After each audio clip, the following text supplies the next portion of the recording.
In your culture and the way that you were brought up, are you kind of the boss? Are you in charge as the eldest sibling?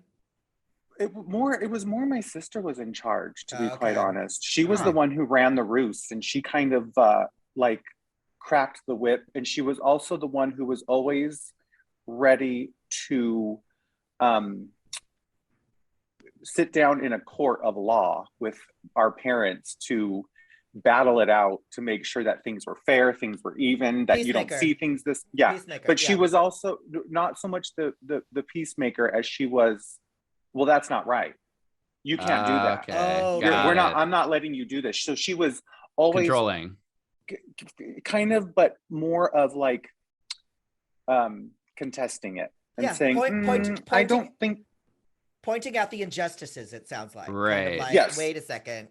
Uh-huh. Wait. A lot of black and white thinking, a lot of really just trying to kind of decipher what was right and wrong. Got it. Yeah. And but we always had you know, we had our family sit downs, our powwows, that we would hash things out. And you a lot of times never came to an agreement. You just walked away and said, why did we just spend so many hours sitting here talking about nothing? Right. I kind of love that, actually. Just, I mean, regardless of maybe how effective they have felt at times, the fact that your family still had the intention of getting together and trying to talk through things and trying to kind of sort through it is great. A lot of families don't even do that. My family doesn't do that now. Yeah. Like we don't talk to each other. It's too late. It's too late to figure things out. So we're talking today about people pleasing and the roots of that and how it can be a trap that it falls into. When did you become aware of your own kind of people pleasing tendencies? I know exactly when it happened. It was when I turned 30 years old. There was something in me when I turned 30 that switched, where I stopped saying, okay, whatever you want. Okay, let's make this work. Me chasing after things and trying to make sure that, why don't they want to be my friend anymore? Why aren't we speaking any longer? Why aren't we, me going, what's wrong? And I don't know why. I can remember, it wasn't like the minute I turned 30, I got this special power. But I remember it was when I turned 30 at that same time that I started to realize, you know what?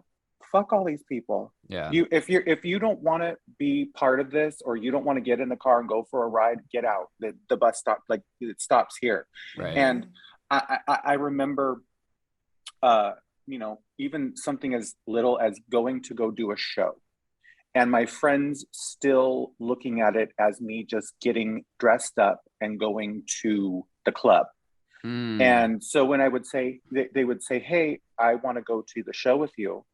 And they would get there at 8:15, 8:30, 8:45, and we needed to leave by 8.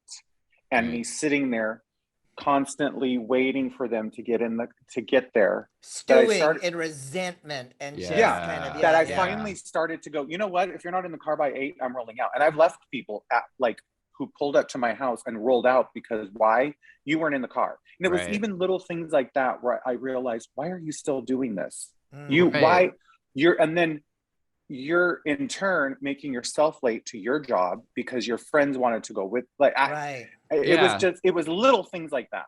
Well, I like that you call it like a superpower, because it kind of is, when you can start to feel more empowered for yourself, not having to rely on other people in order to feel okay. But so you said it was around 30 that's when it started to switch. Where do you think kind of in your life that you could see how it started to develop that tendency to put other people's needs ahead of your own, take care of other people? Is there anything there that stands out to you?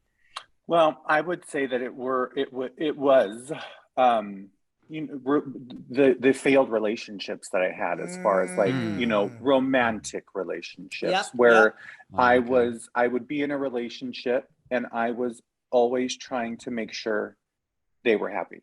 I was not happy. It didn't matter if I was or not.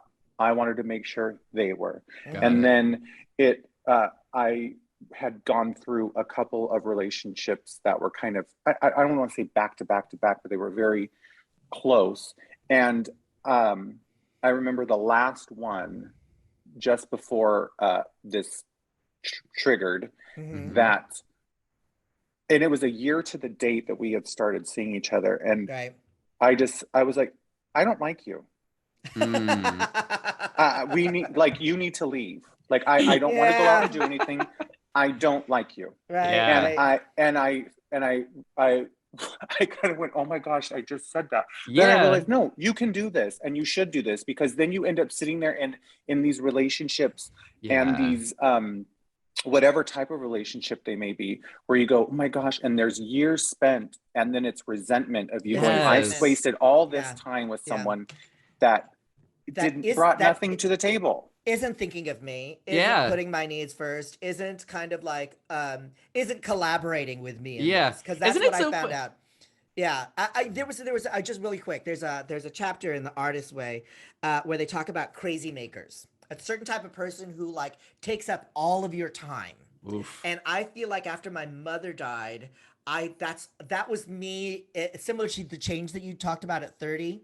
Where all of a sudden I would not make time for people who took up all of my time and contributed none of theirs. Yeah. You know, and that's the other thing. The with person people. who's like, take me to the airport or help me move all the shit out of my closet. Yeah. Like, no, I don't really want to do that today. People that monopolize all of your time and really don't kind of don't offer anything back. I think even it's so relatable though, even when it's not that kind of person, when it's not like a toxic, relationship or an imbalance in that way, how often is it that you're like, oh my God, am I okay? Or like, did I do anything wrong? Are people happy with me? Are my friends okay? Do people like me? It's like easy to get lost in that. And when you actually take a moment to think like, wait, what the fuck? Do I want to hang out with them? Like, do I actually want to spend time with them? And you start to realize I'm not even asking myself that question. And so like when you do, then that's kind of more of like an empowering moment. It's like all the relationships we have with people we don't even like. Right. It's like you were my boyfriend for a year and I can't stand you.